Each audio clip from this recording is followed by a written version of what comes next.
بسم اللہ الرحمن الرحیم۔ السلام علیکم۔ پروڈکٹ خلاف رائے کے ساتھ میں ہوں افتخار کاظمی۔ جن کا خلف انہیں بولنے کی اجازت نہیں دیتا وہ خود کچھ نہیں بول رہے، ان کی تصویریں بول رہی ہیں، اور جن کا خلف انہیں بولنے بلکہ عمل کرنے کی بھی اجازت دیتا ہے وہ بول تو رہے ہیں مگر عمل نہیں کر رہے۔ تو کوئی مانے یا نہ مانے، لگتا یوں ہے کہ الٹی گنتی شروع ہو چکی ہے۔ کھیل خاص سے خوفناک مرحلے میں داخل ہو چکا ہے، جہاں انتظار اس بات کا ہے کہ پہلی چال کون چلتا ہے۔ سیاسی شہادت کی خواہش پوری نہیں کی جائے گی۔ پاک فوج کی طرف سے تبدیلیوں کے لیے جو احکامات جاری ہوئے تھے ان پر عمل درآمد شروع ہو گیا ہے۔ 3 لیفٹیننٹ جنرل کل اپنے عہدوں سے ریٹائر ہو چکے، جبکہ DGISI کی تقرری ہنوز ایک سوال بنی ہوئی ہے۔ عسکری قیادت کی جانب سے سول ملٹری اختلافات کا تاثر دور کرنے کے لیے فوج اور حکومت ایک ساتھ اجلاسوں میں شرکت کر رہے ہیں، اور DGISI جنرل فیض حمید بھی بطور DGISI کام کرتے نظر آ رہے ہیں۔ تو بہت سے تجزیہ نگاروں اور مبصرین نے ان تصاویر کے اوپر بہت سے ویلاگ کر دیے اور یہ سوال کیا ہے کہ باس کون ہے۔ اپنی اختراع اور تشریحات بھی بیان کی جا رہی ہیں، مگر اس بات سے قطع نظر میری معلومات یہ بتاتی ہے کہ تعلقات بظاہر جو نظر آتے ہیں وہ نہیں رہے جو کبھی تھے، اور حکومتی حلقوں میں بھی یہ تاثر موجود ہے کہ تبدیلی کی صورت میں اپوزیشن کو فری ہینڈ مل جائے گا۔ جو اصل وجہ نزاع بنی ہوئی ہے تو پاکستان کا دارالحکومت اسلام آباد اس وقت مکمل افواہوں کی زد میں ہے۔ بعض ذرا یہ کہتے ہیں کہ اگلے 48 گھنٹوں سے بھی کم وقت میں یہ مسئلہ حل ہونے جا رہا ہے، لیکن جو مسائل حکومت اور عسکری قیادت کے درمیان پیدا ہو چکے ہیں وہ بھی فوری حل ہو جائیں گے یا نہیں، اس کا جواب کسی کے پاس نہیں ہے۔ تو کل تک یہ باتیں بھی زیر گردش تھی کہ شاید DGISI جنرل فیض حمید کو کام کرنے سے روکا گیا ہے، وہ بڑے گھر میں رپورٹ کر رہے ہیں، لیکن آرمی چیف نے اس افواہ کا بھی کلا کما کر دیا ہے کہ جب تک وزیر اعظم کی طرف سے سمری پر دستخط نہیں ہوتے DGISI تبدیل نہیں ہوں گے۔ تو میڈیا رپورٹ یہ بتاتی ہیں کہ DGISI کی تقرری کے لیے سمری پرائم منسٹر ہاؤس پہنچ گئی ہے، لیکن پرائم منسٹر ہاؤس کے ذرائع اس کی آفیشلی تصدیق نہیں کر رہے۔ لیکن بعض سرکاری ذرائع نے میڈیا یا ایک اخبار کو بتایا کہ یہ تنازع جلد ختم ہو سکتا ہے، کیونکہ وزیر اعظم آفس کو وزارت دفاع کی جانب سے بھیجی گئی سمری موصول ہو گئی ہے۔ کچھ لوگوں نے، کچھ متعلقہ عہدیداروں نے اپنا نام نہ ظاہر کرنے کی درخواست پر اس کی تصدیق کی ہے، لیکن یہ تفصیلات نہیں بتائی کہ نئے DGISI کے لیے سمری میں کون سے نام شامل ہو سکتے ہیں۔ اشارے یہی ہیں کہ لیفٹیننٹ ندیم احمد انجم جنہیں 6 اکتوبر کو ISPR کی پریس ریلیز میں DGISI نامزد کیا گیا تھا، وہ موجودہ لیفٹیننٹ جنرل فیض حمید کی جگہ لیں گے۔ تو کئی روز سے قیاس سرائیاں جاری ہے، لیکن ان قیاس سرائیوں کے باوجود سول اور عسکری قیادت NCOC کے اجلاس میں پہلی بار ایک جگہ بیٹھی، جہاں پرائم منسٹر نے ایک اجلاس کی صدارت کی جس میں آرمی چیف اور موجودہ DGISI نے شرکت کی، کیونکہ NCOC کے سربراہ کی ریٹائرمنٹ ہو رہی تھی تو وہاں پرائم منسٹر کی موجودگی ضرور تھی۔ اس کے چند گھنٹوں بعد ہی ایک اور تصویر سامنے آئی جس میں ISI ہیڈ کوارٹر کا دورہ کیا گیا۔ اس دورے کے بارے میں بیان کیا گیا کہ DGISI لیفٹیننٹ جنرل فیض حمید نے آرمی چیف کا استقبال کیا۔ آرمی چیف نے DGISI کے ساتھ کچھ اہم امور کے اوپر بات کی۔ تو اس تصویر میں آرمی چیف اجلاس کی صدارت کر رہے تھے، تو اس پر بہت سی ٹپنیاں کی جا رہی ہیں، بہت سے اندازے کیافے لگائے جا رہے ہیں، لیکن جو باٹم لائن ہے وہ یہ کہتے ہیں کہ وہ تیری تصویر بتا رہی تھی تیرے حالات کا فسانہ۔ تو وہ کہتے ہیں نا a picture louder than 1,000 words، ایک تصویر 1000 الفاظ پر بھاری ہوتی ہے۔ تو ان تصویروں سے بہت سے کیپشنز نکالے جا رہے ہیں، جس میں ایک کیپشن تو یہ ہے کہ فوج کی قیادت کسی بھی قسم کے اختلافات کا تاثر ختم کرنا چاہتی ہے، جبکہ دوسرا تاثر یہ ہے کہ یہ کوئی الوداعی ملاقات تھی اور ان سے بریفنگ لی گئی ہے کہ جانے سے پہلے وہ بتائے کہ کیا کیا معاملات جو ہے وہ افغانستان کے حوالے سے اور کیونکہ افغانستان کا ذکر بھی ISPR کی پریس ریلیز میں ہے۔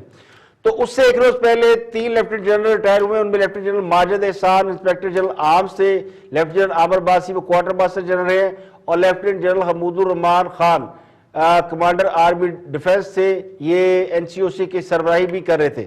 تو یہ ہوئی، اس کے علاوہ پیر کو بھی گجرانوالہ کی کمانڈ بھی چینج ہوئی۔ تو بظاہر تو یہ لگ رہا ہے کہ جو فوج کی طرف سے آئی ایس پی آر نے پریس ریلیز جاری کی تھی اکارڈنگلی اس پر عمل درآمد شروع ہو گیا ہے، لیکن اس کا جو سب سے اہم اور نازک مرحلہ ہے وہ ہے D G I S I کی تبدیلی۔ لیکن پرائم منسٹر عمران خان نے آج ایک اور باؤنسر مارا ہے جس نے حالات کی ایک بار پھر تصویر کا رخ بدل دیا ہے، اور جو سارے کہتے تھے کہ بس سب کچھ ٹھیک ہو گیا اور اچھی اچھی باتیں کر رہے تھے، اس میں خان صاحب کی طرف سے آج رحمت اللہ عالمین کانفرنس تھی اسلام آباد میں، تو خان صاحب نے کہا کہ ریاست مدینہ میں جو جرنیل اچھی کارکردگی دکھاتا تھا وہی اوپر آتا تھا۔ بنانا ریپبلکس کس کو کہتے ہیں؟ جدھر قانون نہیں ہے، جدھر انصاف نہیں ہے۔ آپ اگر اسلام میں یہ جو پچھلی تاریخ ہے، یہ جو ایک دم ساری دنیا میں چھا گئے، اس میں بہت بڑی وجہ میرٹ تھی۔ جو بھی اچھا پرفارم کرتا تھا جو جنرل وہ اوپر آ جاتا تھا، کوئی کسی کا یہ رائٹ نہیں تھا کہ ہمیں صرف بڑا عہدہ مل رہا ہے۔ حضرت بلال ایک غلام تھے، حضرت بلال کا عہدہ فائنانس منسٹر بن چکے تھے، 2 ایکسپیڈیشنز لیڈ کی تھی۔ سلمان فارسی تھا، ایک دم مسلمان ہوا، اس میں صلاحیت تھی، وہ اوپر چلا گیا۔ تو جو بھی ان کے امت میں جوائن کرتا تھا، اگر اس کے اندر صلاحیت تھی وہ اوپر چلا جاتا تھا۔ تو میرٹ کا سسٹم تھا۔ تو بار بار خان صاحب ذکر کر رہے ہیں جرنیلوں کا۔ اس سے پہلے انہوں نے یہ بھی کہا کہ خالد بن ولید بہت طاقتور جرنیل تھے، ان کو ہٹا دیا گیا، حضرت عمر نے ان کو ہٹا دیا تھا۔ تو پوچھنا یہ تھا خان صاحب سے کہ ریاست مدینہ کا وہ کون سا جرنیل تھا جس نے قاضی کی مرضی سے بینچ بنوائے، فیصلے کروائے، جس نے مخالفین پر منشیات سمگل کرنے کا الزام لگایا، ان کو گرفتار کرایا، جس نے مخالفین کے کمروں کے دروازے توڑے، آئی جی اغوا کیا، جس نے غداری کے الزامات میں مخالفین کو اریسٹ کرایا، اور جس نے یہ دھمکی دی کہ وہ سمیش کر دیں گے۔ تو یہ ساری باتیں پوچھنے والی ہیں۔ خان صاحب نے اس کانفرنس میں بہت سی اہم باتیں کی، لیکن یہ جو نقطہ تھا اس کے اوپر ظاہر ہے یہ حالات کی نشاندہی کرتا ہے۔ جب ایک پرائم منسٹر یہ کہتا ہے کہ جرنیل کو میرٹ پر اوپر آنا چاہیے تو اس کا مطلب یہ ہے کہ وہ کہیں اس بات کو محسوس کر رہا ہے کہ یہاں میرٹ سے کام نہیں لیا جا رہا۔ تو انٹرپریٹیشن سب کی اپنی اپنی ہے۔ اسی بات سے اندازہ لگایا جا سکتا ہے کہ معاملات وہ نہیں رہے، وہ جو ایک صفحے والی بات تھی وہ تو کہیں ہوا ہو گئی۔ اب دیکھنا یہ ہے، شطرنج میں جس طرح کہتے ہیں نا کہ پہلی بازی کون چلتا ہے، پہلی چال کون چلتا ہے، تو اس کا انتظار کیا جائے۔ خان صاحب نے اس تقریر میں بڑی باتیں کی، تو ان کی یہ بات ذرا سن لیں کہ انہوں نے فرمایا کیا۔ تو خان صاحب نے آج یہ بھی کہا کہ وہ آخری سانس تک ملک میں انصاف اور قانون کی بالادستی کی جنگ لڑتے رہیں گے۔ انہوں نے پاناما کیس کا حوالہ دیا اور یہ کہا کہ کیا بتاؤں کس طرح کے جھوٹ بولے گئے۔ قطری خط اگر برطانوی عدالت میں پیش کیا جاتا تو ان کو اسی وقت جیل میں ڈال دیا جاتا۔ برطانیہ کی پارلیمنٹری ڈیموکریسی چلی نہیں ہے سوائے برطانیہ کی اور اینگلو سیکسن ملک میں، کینیڈا میں چل گئی، آسٹریلیا نیوزی لینڈ کے علاوہ ساری جگہ پہ وہ بندر بانٹ بن جاتی ہے، کیونکہ اس کے لیے ایک بڑا آپ کو مورل سٹینڈرڈ چاہیے ہوتے ہیں اس ڈیموکریسی کے لیے۔ وہاں کبھی کوئی تصور بھی نہیں کر سکتا کہ جناب ووٹ بکے گا۔ وہاں کوئی چھانگا مانگا جیسی اور وہ جو بند کر کے یا مری میں بند کر کے بھیڑ بکریوں کی طرح کبھی لوگ نیلام نہیں ہوتے۔ ادھر کوئی سوچ نہیں سکتا ہے، سب کو پتا ہے سینٹ کے اندر الیکشن میں پیسہ چلتا ہے، وہاں کوئی تصور بھی نہیں کر سکتا یہ۔ وہاں اگر کسی کے اوپر کنوکشن ہو جائے یا چلے اس کے اوپر الزام لگ جائے کہ اس نے پبلک کے پیسے کی چوری کی ہے، وہ پارلیمنٹ تو چھوڑے وہ کسی میڈیا میں اپنی شکل نہیں دکھا سکتا۔ اب میں آپ کو کیا بتاؤں کہ کس طرح کے وہاں جھوٹ بولے گئے۔ قطری خط آ گیا، آپ کو میں یقین دلاتا ہوں کہ انگلینڈ کے اندر اگر قطری خط آ جاتا، اگر وہ خط آ جاتا تو اسی وقت کیس رکنا تھا اور اس نے جیل میں ڈال دینا تھا اس کو۔ تو خان صاحب نے اس تقریر میں قطری خط کا ذکر کیا، بلکہ مریم نواز کی طرف اشارہ کیا، کیونکہ قطری خط تو انہوں نے پیش کیا تھا۔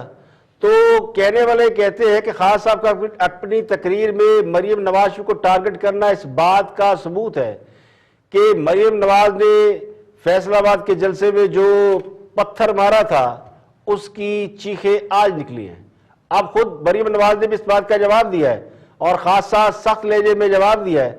تو ان شارٹ میں بتا دیتا ہوں کہ انہوں نے کہا کہ خان صاحب کو کوئی یہ بتائے کہ حضرت عمر فاروق کا وہ قول یاد کرائے کہ دریا کے کنارے کوئی کتا بھی بھوکا رہ جائے تو جواب دے ہوگا.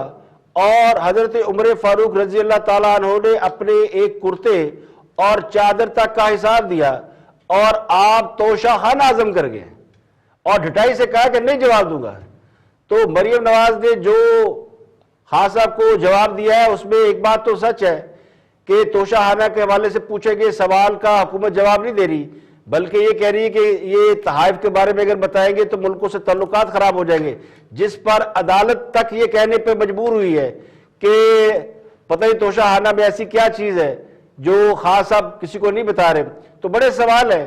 تو خان صاحب نے مغرب اور پاکستان کے عدالتی نظام کے حوالے سے بھی کہا کہ جناب وہاں اور یہاں زمین و آسمان کا فرق ہے. بالکل فرق ہے.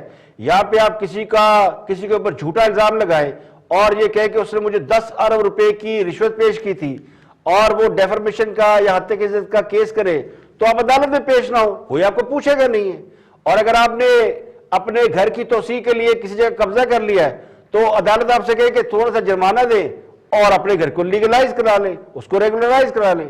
تو طاقتور کا گھر ریگولرائز ہو جاتا ہے، لیگل ہو جاتا ہے. لیکن غریب نے اگر کسی جگہ پر کوئی جھونپڑی کوئی دکان بنا لی ہے تو پوری مشینری وہاں جا کر اس کو گرائے گی اور پھر ایک حکومت کی طرف سے پیسلیز آئے گی کہ ہم نے اتنی بڑی زمین وہاں گزار کرا لی.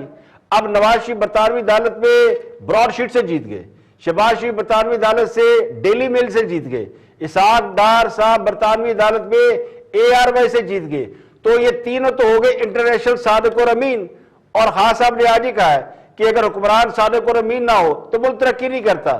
تو جو انٹرنیشنلی جس معاشرے کا خان صاحب نے حوالہ دیا ہے وہ معاشرہ تو ان لوگوں کو صادق و امین قرار دے رہا ہے جن کو آپ ہمارے سامنے پیش کر رہے ہیں مافیا، کرپشن کنگ اور پتہ نہیں کیا کیا اس ملک کی تباہی کا ذمہ دار بنا کے پیش کر رہے ہیں اور آپ سے ثابت بھی نہیں ہوتا. یا تو آپ کہیں ثابت ہی کر دینا، تو ثابت بھی کہیں نہیں ہوتا. تو خان صاحب بالکل ملک میں قانون کو آزاد کرے، آپ کے ہاتھ میں ہے. یہ ریفارمز تو آپ کے ہاتھ میں تھی، آپ نے یاد کرنا، آپ نے ملک کو آزاد کرنا ہے اور آپ نے اس ملک سے کرپشن ختم کرنی ہے، آپ نے انصاف اور میرٹ کی حکمرانی قائم کرنی ہے. اور یہ اس ملک میں انصاف اور میرٹ کی حکمرانی کی بات کریں تو اس کا بھی جواب قوم کو مل چکا ہے کہ خان صاحب نے کہاں کہاں میرٹ پر لوگ لگائے ہیں اور قوم اس کے ثمرات کیسے بھگت رہی ہے. قانون کی حکمرانی کا عالم یہ کہ جن لوگوں پر اربوں روپے ہڑپ کرنے کے الزامات لگائے گئے ان میں سے اکثر آج اسی حال میں بیٹھے ہوئے تھے جہاں سے بات کر رہے تھے. کیانی صاحب جو وزارت صحت میں تھے اور جو مہنگی ادویات کی قیمتوں میں ان کے اوپر بھی اربوں روپے جیب میں ڈالنے کا الزام ہے، وہ سامنے بیٹھے ہوئے تھے اور خاص انصاف اور قانون اور پتہ نہیں کیا کیا مثالیں دے رہے تھے. تو یہ درست ہے کہ جو مدینہ کی ریاست ہے اس میں بڑے اچھے کام ہوتے تھے، لیکن مدینہ کی ریاست کے حوالے دینے والے کبھی اپنے گریبان میں بھی جھانکے کہ آپ خود کیا کر رہے ہیں. تو پرائم منسٹر نے بڑی باتیں کی ہیں لیکن بدقسمتی سے وہ جتنی باتیں کر رہے تھے ان کے کاؤنٹر آرگومنٹ جو ہے وہ آپ اگر جائیں گے تو آپ کو بے شمار لوگ کاؤنٹر آرگومنٹ دے رہے ہوں گے. خان صاحب نے برطانیہ کی ساری مثالیں دیں. اب پتہ نہیں ہم نے تو خود کو برطانیہ کے کلچر سے آزاد کیا تھا اور برطانوی تسلط سے آزاد کیا تھا اور ہمیں آج وہ مثالیں ساری برطانیہ کی دے رہے ہیں. انہوں نے ایک مثال وہ دی جو شاید کسی حد تک ان کے نزدیک بہت بڑی مثال تھی جس میں انہوں نے کہا کہ برطانیہ میں خاندانی نظام ٹوٹ گیا ہے. تب سمجھ میں آیا کہ پردے کا تصور کیوں ضروری ہو. ہم نے اپنے بچوں کو بچانا ہے. یہ جو باہر سے یلغار آ رہی ہے اس میں ہمارے بچے متاثر ہو رہے ہیں. تو خاص اب آپ کے بچے تو باہر رہتے ہیں، آپ کے بچے تو پاکستان میں رہتے نہیں. تو یہ تو برطانیہ کو کہیں کہ وہ پاکستان کی طرح کا کوئی نظام لائے جہاں ان کے بچے محفوظ رہے. کیونکہ پاکستان میں جو بچے ہیں وہ تو ظاہر ہے جو ملک میں ہو رہا ہے اور جس قسم کے حکمران ہیں وہ کہتے ہیں ویسے تو پہلے یہ تھا کہ جیسی رعایا ویسے حکمران، لیکن یہاں یہ ثابت ہوا کہ جیسے حکمران ویسی رعایا.